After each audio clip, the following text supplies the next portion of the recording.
Welcome along to the Crystal Conversation podcast. On this particular evening, it's a podcast and a surf with the incredible Michael Eastwood, who is going to be joining us tonight to surf on the sofa with us. Michael is the founder of Aristia. He's also the chair of the ACHO, Association of Crystal Healers within the UK.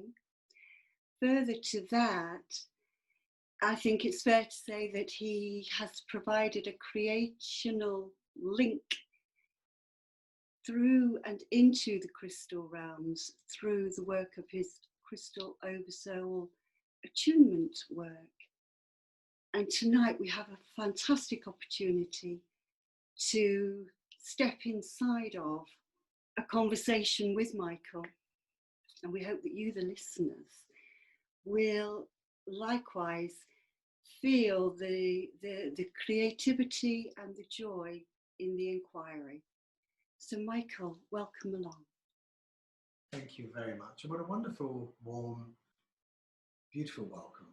So thank you. Thank you for having me. I'm really thrilled to be a part of this conversation and your ongoing conversations of exploring crystal consciousness. I'm really, truly touched to be involved with this. So thank you.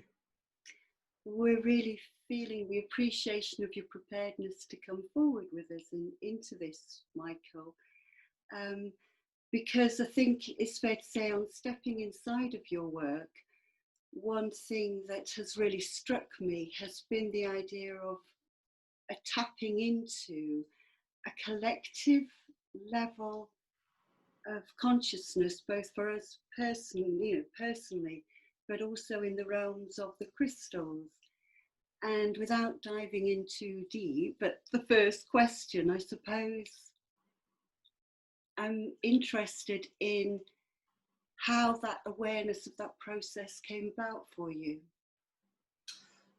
A very interesting question, and one that I'm not often asked, but I like to talk about. I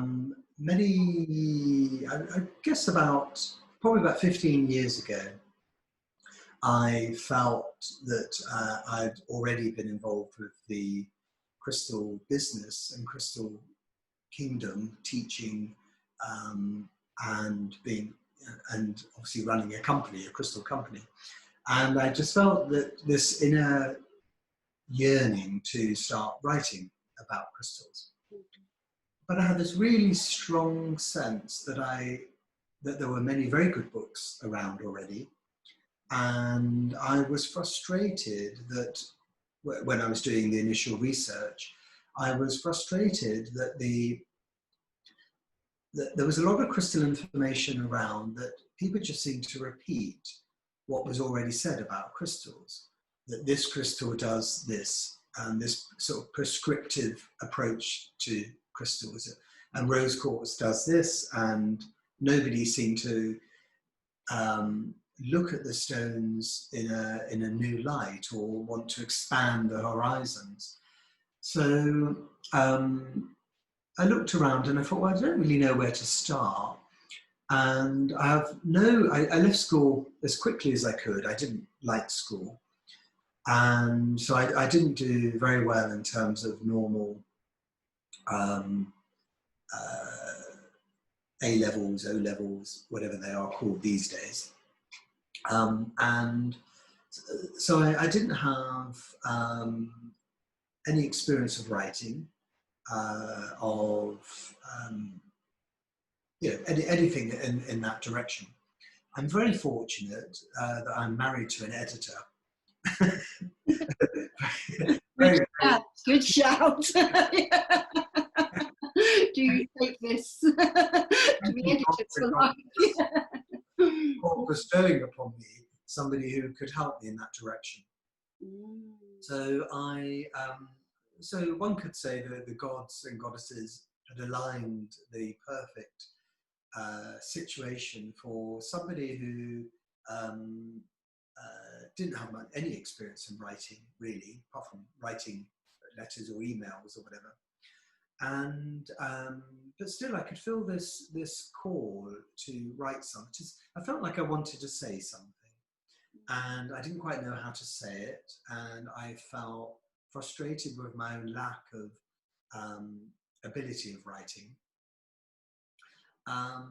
But I didn't want to let that stand in my way.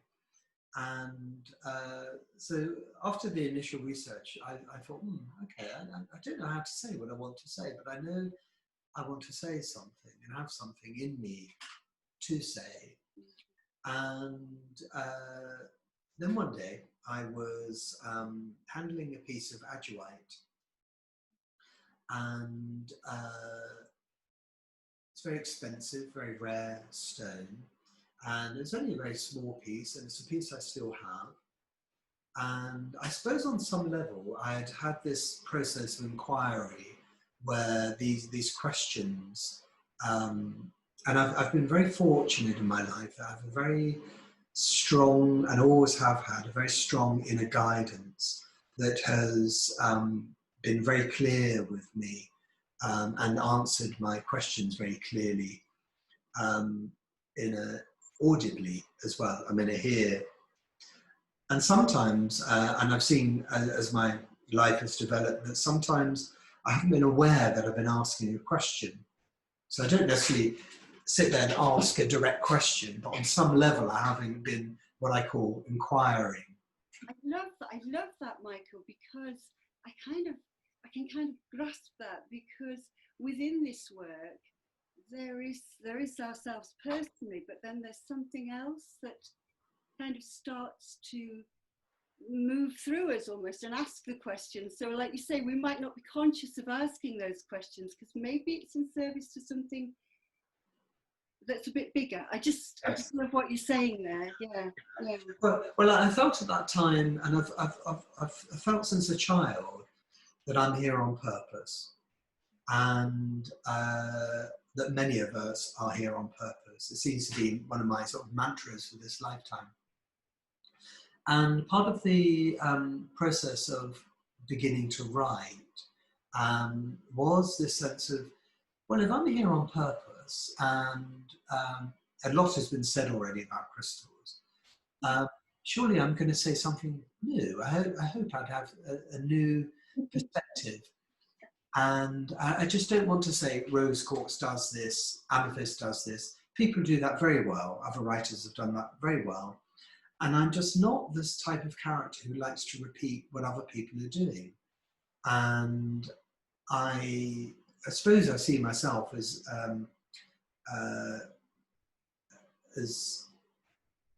special in the way that we're all special. But how could I apply that specialness? How could I find my what is my voice, basically? How can I express that? So I was holding this piece of adjuite, and it's only in hindsight I can see that all these questions were mulling around my being, my Michael being, if you like, my higher being, if you like, was this alignment must have taken place where my higher being gave me the answer. And I was holding this piece of adjuite, and the next thing I was aware of was that I was traveling at the speed of light. And I'm very honest with the process of dying and death. And at that moment, I thought, oh, am I going? Is this it? It's not quite what I planned. Maris is going to find me in my office, and I've gone, and I am going to say goodbye. And all these things were going through my mind because it was that experience. I've sometime before that, I was involved in I've been involved in 11-year training in Kabbalistic shamanism. So, which had come to an end at that point of the training, a very intense training. And part of that training was the practice of dying. Yes. The practice of fearlessness around when that moment comes, and how to die properly. And but still, I was unprepared for this moment, because I thought, oh, this is part of that practice was doing trial runs of passing over, so that there's no fear. And so although I prepared for this and it was familiar to me, I thought, oh, this is a familiar experience. I'm traveling at the speed of light, and I'd gone out of my crown. I was aware that I was looking down upon myself, but also traveling out of the cosmos.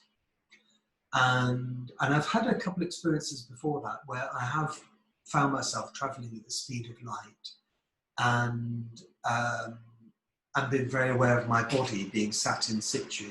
So I've been in my body but out of my body simultaneously. But this was different. This was fast and intense. And I suddenly became aware that the speed was coming to a halt. And the nearest way I can describe it, and it's really interesting talking about this because I haven't talked about this for a long time, and the wonderful memories are flooding back to me, just how exquisite this experience was. It wasn't a painful experience, it was exquisite. And I remember, without any direction, consciously by myself, this is what I find really fascinating about the process. I played no part in directing any of this. And to me, those are always very special experiences. And I found myself on, the only way I can describe it is on the edge of this universe. And I had an experience many years ago where I had a similar experience where I found myself on the edge of this universe. And it's like I peered through the famous engraving where there's like a rainbow and there's a figure looking through the rainbow into the stars. I can't remember the engraving now, but I'm sure it's familiar to your listeners. And it wasn't quite that, but it was a sense I was on the edge of the cosmos and I was really aware of space all around me. And this exquisite light was coming towards me, this exquisite energy and presence and intelligence was making its way towards me, and it was a mandala form.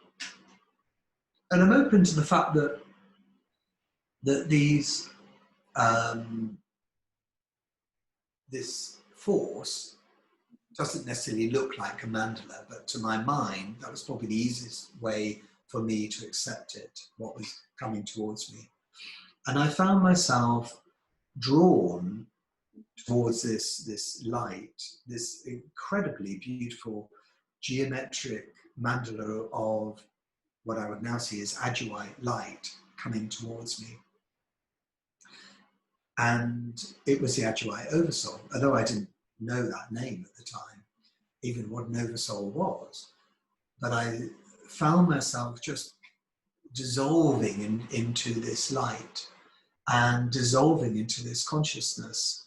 And it was just the most exquisite of experiences. And although I dissolved, I also did not dissolve. It was, again, I was at one with this presence, but I also didn't lose myself. I didn't lose my sense of self. And how long I was in this light, I do not know. I will never know how in that time, or that no time and space, I could have been in there for years. I don't know, I never know. And also, later when I returned, there was nobody in my office at that time. Normally I had an assistant at the time, so I would have been able to time it. So I do not know how long I was gone for. But anyway, I just dissolved into this light. And at some point, I was aware that I'd returned out of the light. And I felt like my whole aura and whole being was like pulsating, and just, it's like I'd picked up glitter all over me. I was like covered in glitter, although I wasn't. but that was the sensation I had. It was like this light had covered me and gone inside me, and just this light was shining out of me. And this intelligence at the same time hadn't spoken a word, but this intelligence had, I sense, had given me something, had communicated something to me. And that it was important that I return. And that was really very evident to me, that there was a sense of urgency that you could only stay here so long. You need to return. And I felt myself returning back. I even remember coming back towards my head, back into my body, into my office. And I struggled to come back in. And I can remember just looking at the actual in my hand, thinking, what just happened? I was only holding this stone and asking what I'm going to write about. I never expected that. And that's probably all the more powerful for the fact that I hadn't asked for it in that particular way, because I often think with manifestation or experiences, or mystical experiences, I mean, because that's what it was to me, they are all the more powerful when that intelligence delivers it in a way without saying. If I'd sat there and said, right, I want a meditation, I want to do this, and I want this, and I want that, and I want it this way, of course it wouldn't have happened. It was all the more powerful because it was completely out of my everyday consciousness and out of my experience, any experience I'd ever had.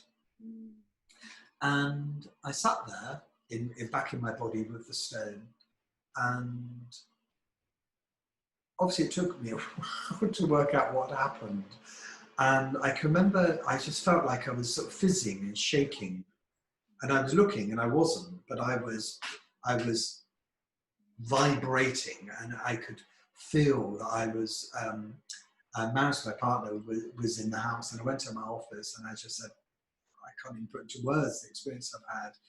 But am I shaking? Am I moving? And he was like, no, you're not. And I was like, I am. I'm just pulsating with energy. And I went, and my instinct was to go and have a bath. I felt like I've been electrocuted. And that's probably not the best place to go to when you have been electrocuted, but still, that's what I felt. Like, what can I do? And I remember laying in the bath with my head, partially my hair in the water, thinking, what on earth has happened to me? I'm just shaking in the bath. And I kept looking and I wasn't shaking, but my whole existence was shaking. And I came down, I dried myself, came down, I thought, I need to write about that. This is the beginning of something. And so I wrote the first Adulate Oversoul. And basically, that's why Adulate is so special to me, because it was my initiation. Little did I know that over time, so many would start coming forwards, and I would have to have a similar experience with each of them. And the first few I dreaded, because I thought, I can't take this energy. It's shaken me to my core. And I'm not able, I felt frightened. It was so intense that I thought, I don't know if my system, my nervous system can take this. So, and I could feel them like queuing up to talk to me. That's what it felt like. And I was like, hang on, I need my own way of dealing with this. So I agreed. I said, okay, if you all want to talk to me, you're going to need to pace yourself and calm down, because I can't, I just can't, and my nervous system just can't take this, being electrocuted again and again and again. I just can't do it. So about the first week I did 4, but it was intense, and it was like having an intense Kundalini experience on top of each other again and again and again. But, and they did say to me, because they were talking individually, but also then talking collectively.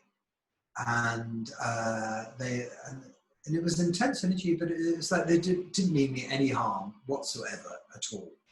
Well, when you were speaking of it, the flavour that I felt coming across was the flavour of the exquisiteness. Yes, yeah. It was like being bathed in exquisite godly beauty is probably the only way, the nearest language I can describe it. And but slowly each week I could increase the experiences. I felt that I remember one week doing 6, and that felt really exciting. I thought, gosh, something's changing. Now I can do them, and I don't have the same experience. It's like I've adjusted to that frequency. But in the beginning, it was a new experience, a new frequency. My nervous system had to adjust. And now, yes, I would say now I've adjusted that I can talk with all 66 at once, and I can sort of take it in my stride. But I'm aware that when I communicate with them, I experience this expanded state of consciousness, which I could embody more than I could before. And I think that's partly my system adjusting to that, but also I think it's the energy of our time, as we're in where they they to me were the first ones to introduce me to the concept of the new earth. And to me, we're on the new earth, and part of that was part of my adjustment as we've all been doing over this last 10-year period, adjusting to these intense frequencies, and sometimes those frequencies can knock us out, and we need to rest, and sometimes we can take those exquisite frequencies in our stride. So I don't think I'm the only one who's been experiencing that, but I experienced it in my own personal way. And when I was asked last year to work on this new edition, or may I introduce these now? I think this might be the moment.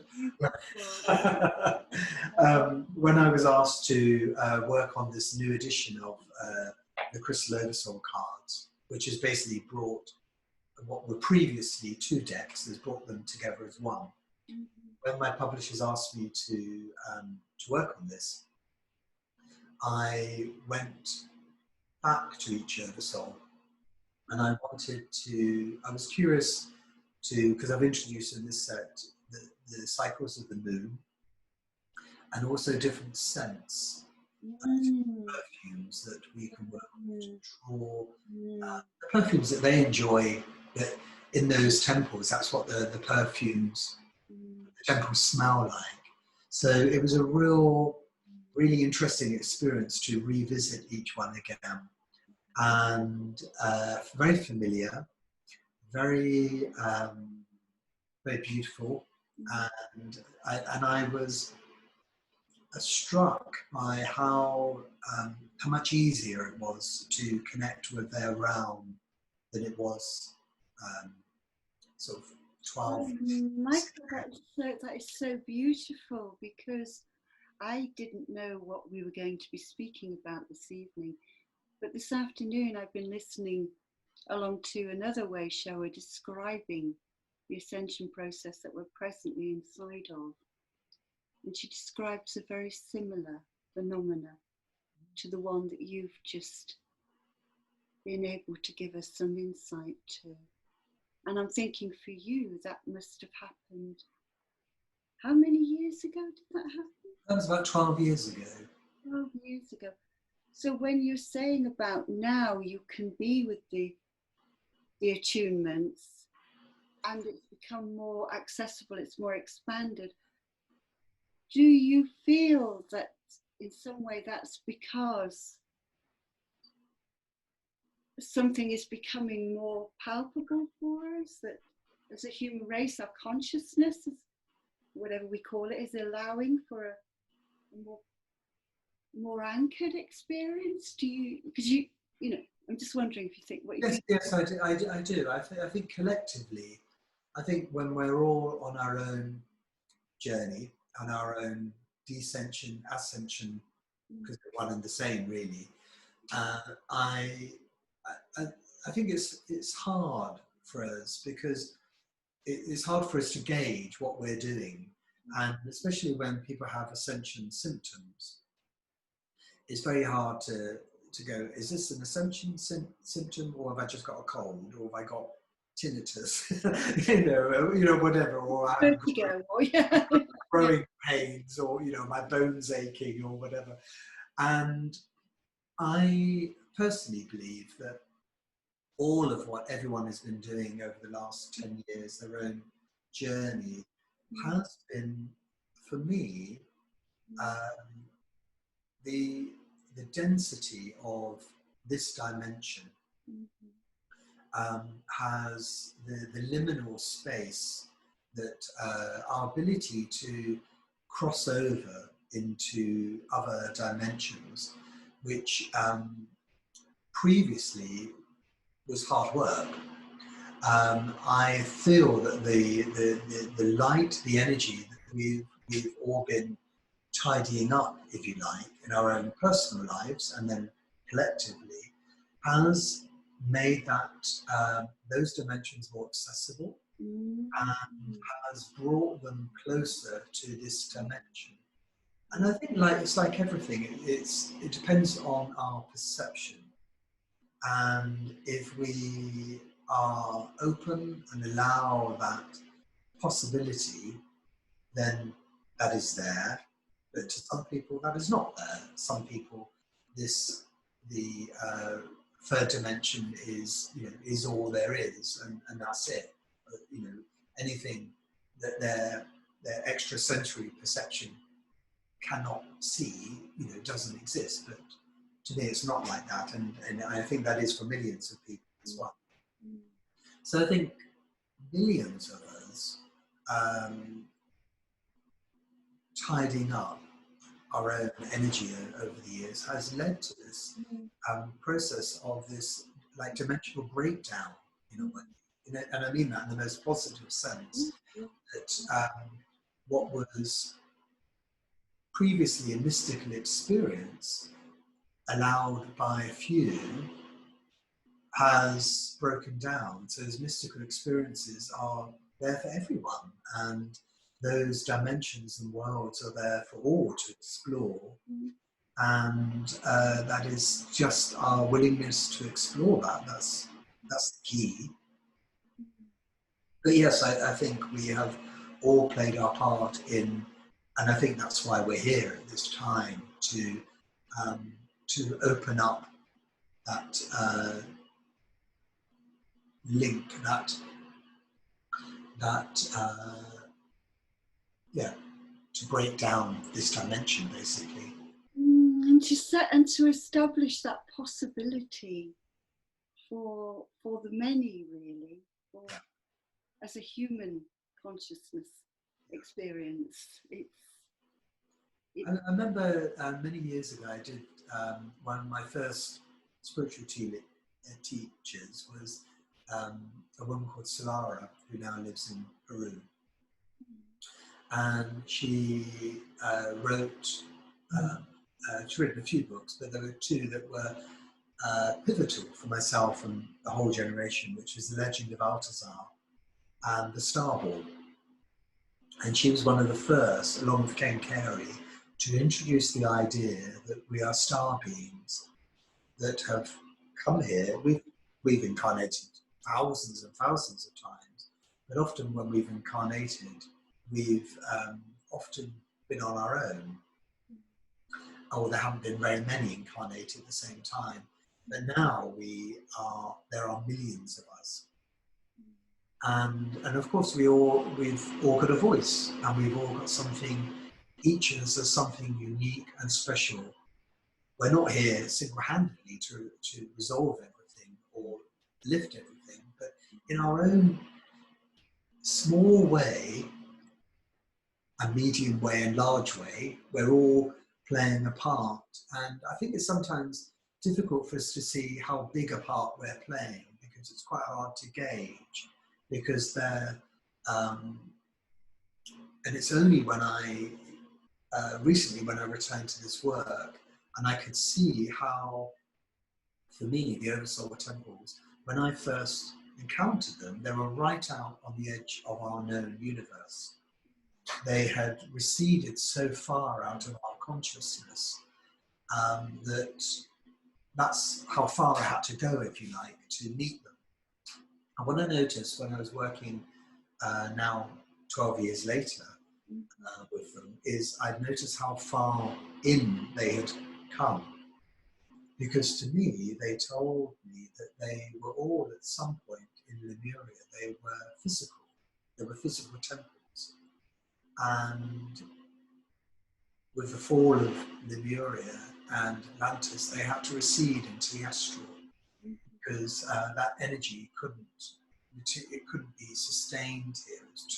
It was too high. Although they were still sending their energy through into, say, for example, if you're working with citrine, the Oversoul is still connected to all the citrines on this planet.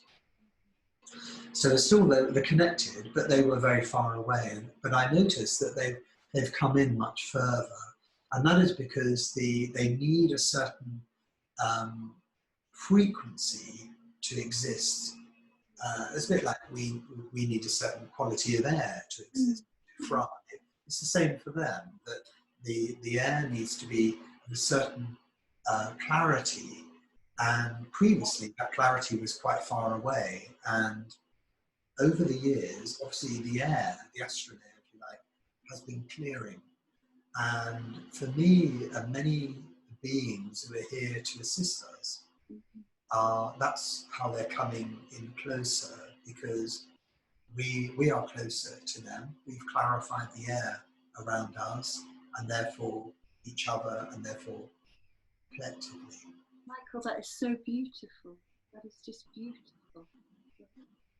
The beauty returning, really. It's, beautiful. Yeah.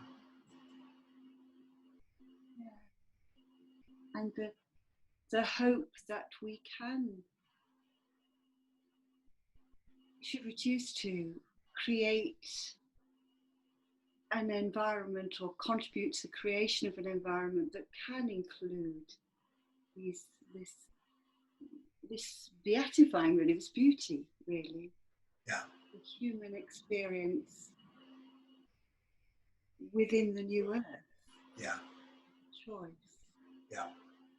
And I feel with my, for me, with the work I do with crystals, I mean, I can see the crystals aren't everyone's path. But for me, they are, and they have been for 30 years. And I feel exquisitely blessed to have them in my life. And they've always looked after me. They've always, haven't always answered the questions I'd asked, but I think if one lives one's life with an openness to the magnificence of that there is a beautiful intelligence in the universe that knows the right time and the right location and the right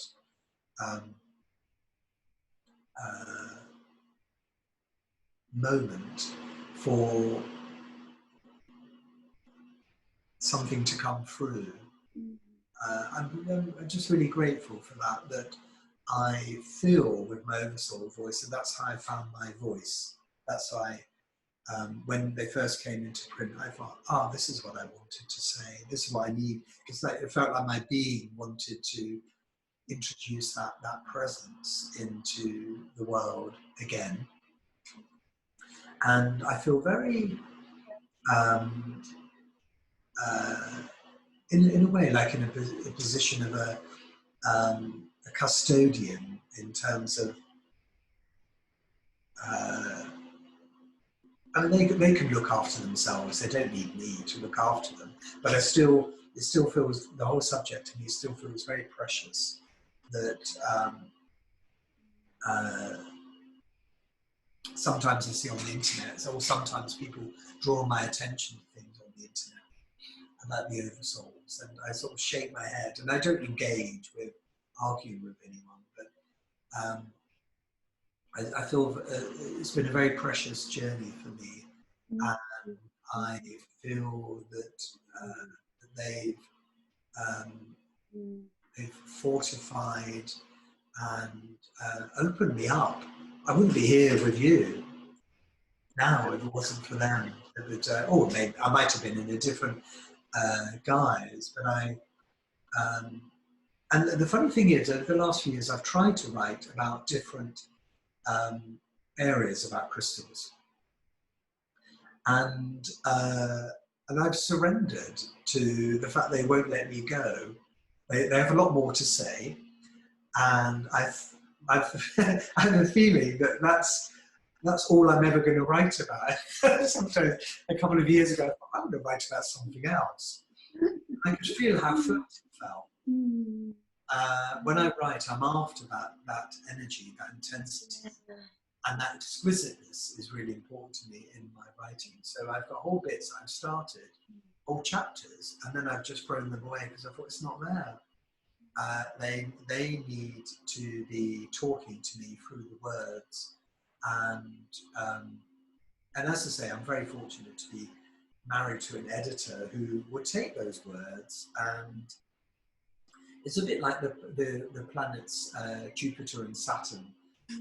I have that when I'm writing. I have that sort of Sagittarian expansion of Jupiter, which is this huge consciousness coming through to me, and then I have Marius, who has this Saturnic way with going, I think I know what you want to say, but there are other words where you have ways of saying this, because you're repeating yourself, for example, and so forth. And so we have this dynamic, which is a perfect marriage, because it is, if I look at some of the early ways I wanted to say things in writing,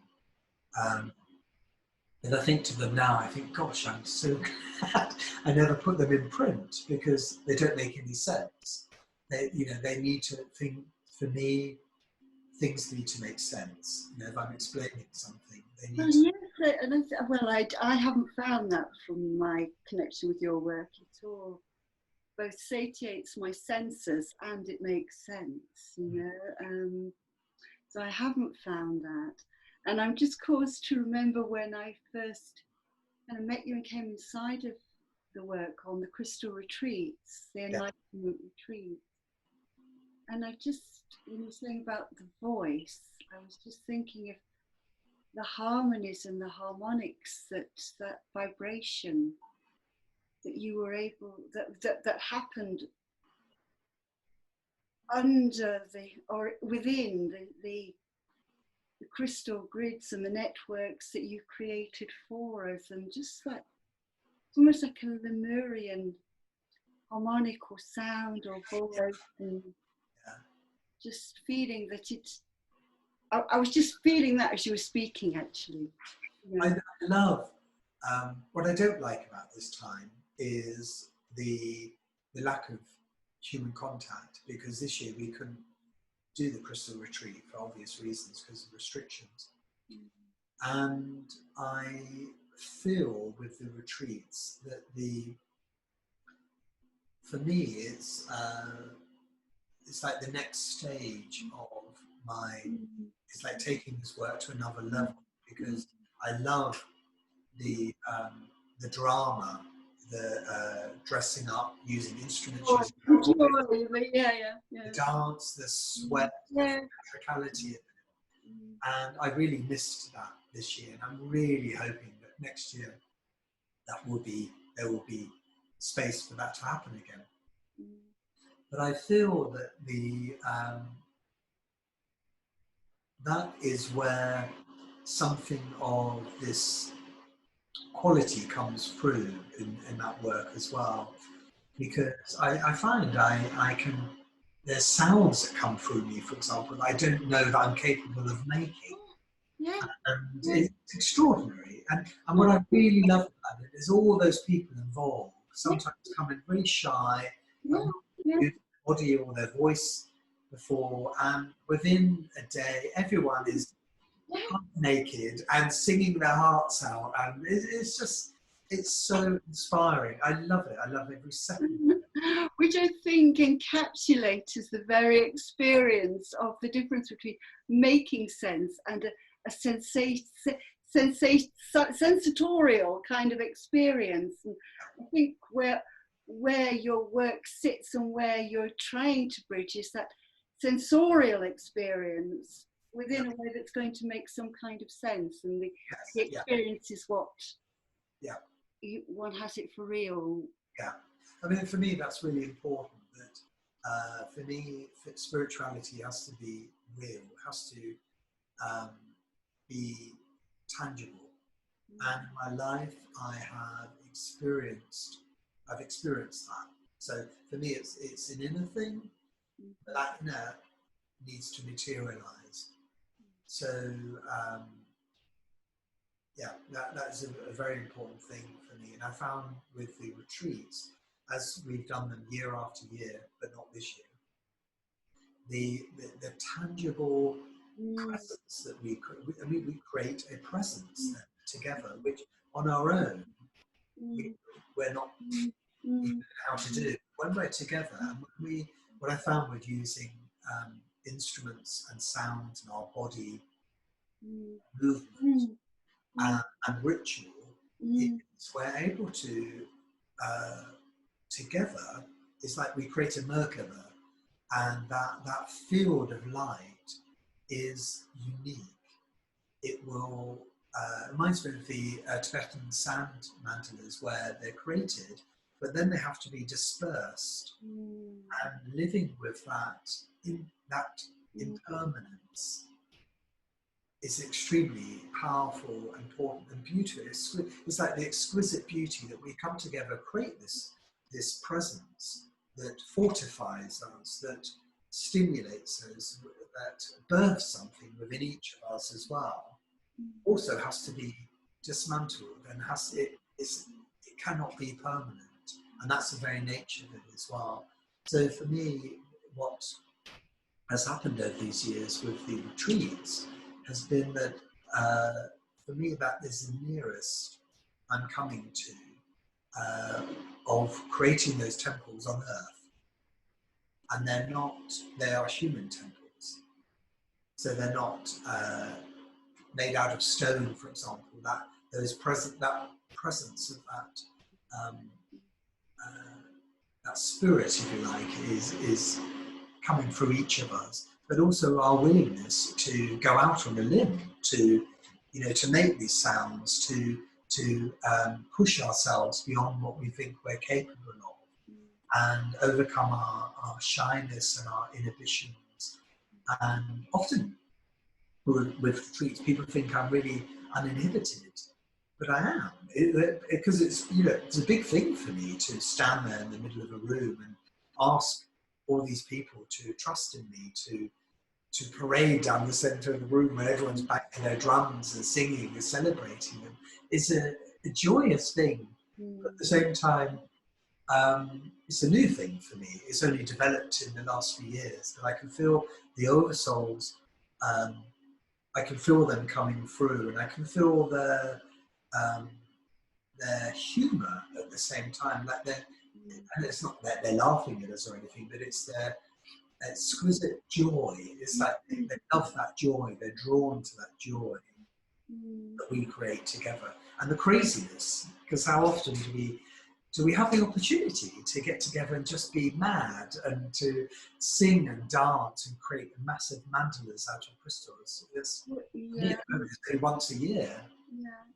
Yeah, and I mean, what I love, coming inside of your work is the fact that it is so it involves all of us. It's an embodiment of all aspects of us, and we're working in, and we move, and we make music, and we sit under the skies, and it's just the whole embodiment of that, which and it's a celebration for me, it's a celebratory experience of creating this energy that is mysterious, that is going to, we are going to absorb part of that and take that into our life, into our world, and that will find some way, that will find an outlet to come through in our life, and that I find exquisite.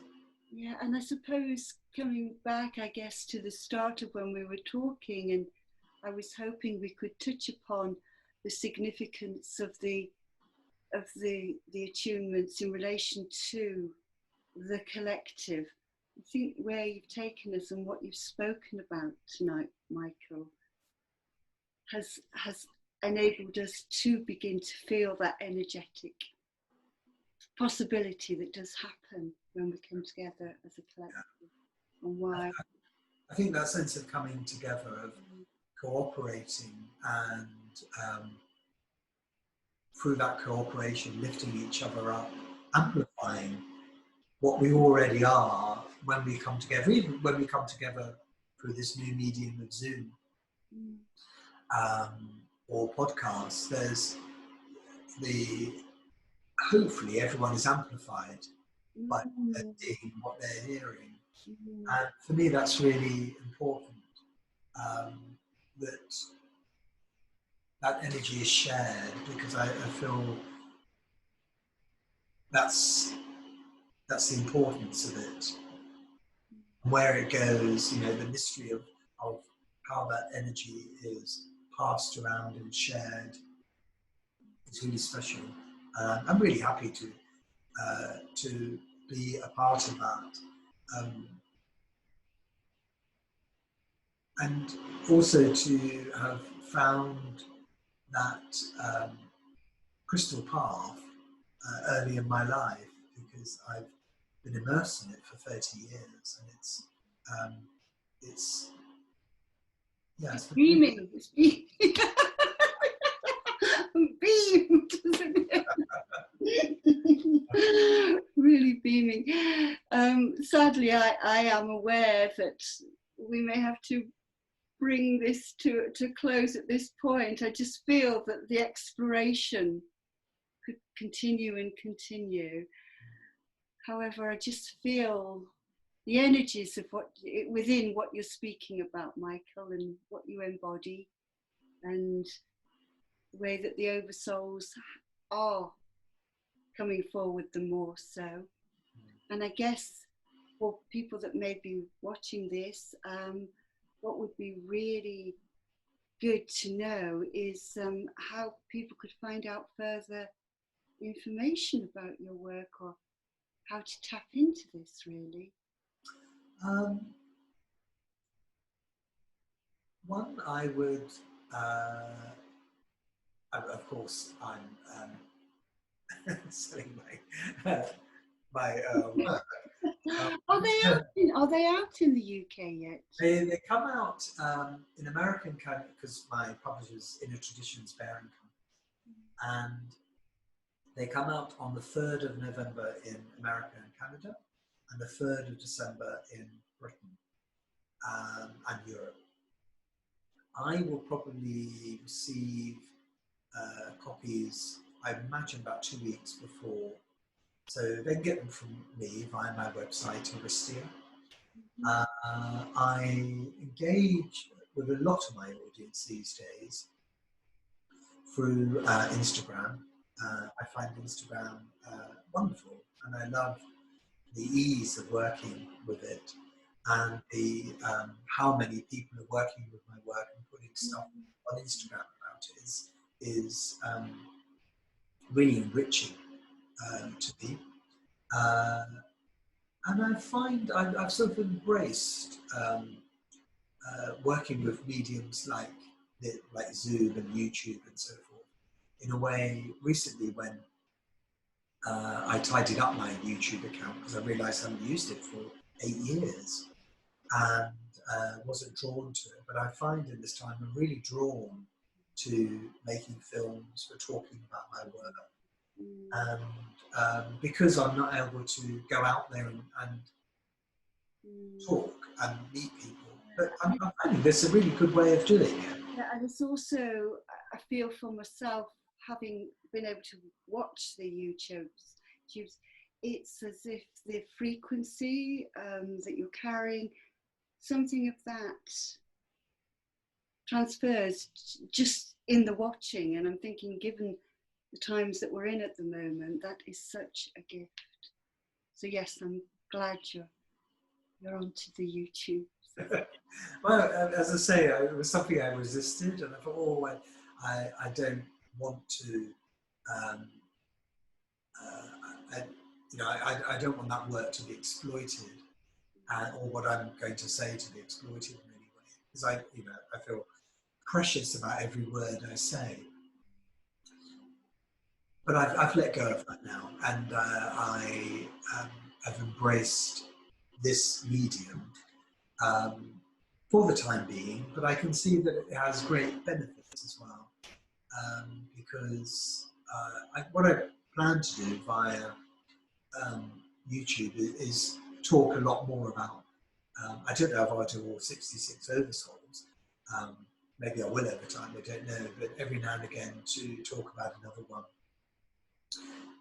And just to expand on what's in work. So that's at its very beginning stages of working with film, because previously I'd only worked with oversoul work on retreats or on workshops with 20, 30 people, and that's what I felt comfortable doing with, because I didn't, and they weren't recorded. Each of them felt like a sand mandala in their own way. Whereas this, of course, is not a sand mandala. There's an air of permanence to recordings or YouTube or Zoom. But I'm exploring that, and I'm enjoying exploring it, and it feels right. It feels good. Yeah. And if it wasn't right, they would step in and say that it's not right. I know them. The Oversouls well enough to know that they would let me know if it was wrong. And so it feels like a whole new, really exciting new time, and the right time to be doing these projects.